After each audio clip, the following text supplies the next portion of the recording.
երբ մի քիչ խորն եմ նայում իրականությանը եւ փորձում եմ հասկանալ լավ ինչպես եղավ որ ԿՊ-ի շարքերում դասալիքներն ավելի շատ են։ Նամանավանդ վերնախավում գրեթե բոլորը բանակ չեն ծառայել։ Նիկոլից սկսած Ալենչիկով, անգամ Հայաստանը 10 մարզ ունի, 10 մարզպետ, այդ 10 մարզպետներից 8 ԿՊ-ական մարզպետները բանակ չեն ծառայել։ Մոտ հարց է առաջանում, լավ ինչպես է այդ սելեկցիան տեղի ունեցել, ինչպես են զատել բոլորին հավաքել այդ կուսակցության մեջ։ Դառնում է պարզ, երբ որ խորանում ենք, այսօր ովքեր են գերիները Հայաստանի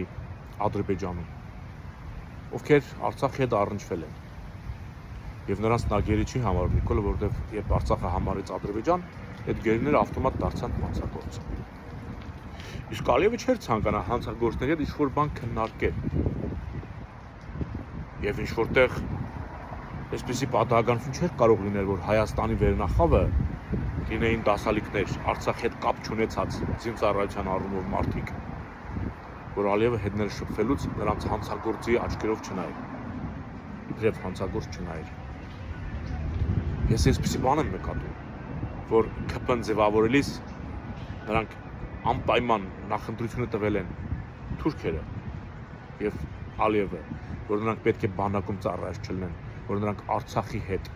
ռազմական առնչություն ունեցած չլինեն, որպեսզի սրանց հետ գոնե երկու բառ փոխանակեն։ Ես այս եզրակացությանն եկա, այդ թե ինչու է ԿՊ-ն այսպեսին ձևավորվել եւ ինչպես։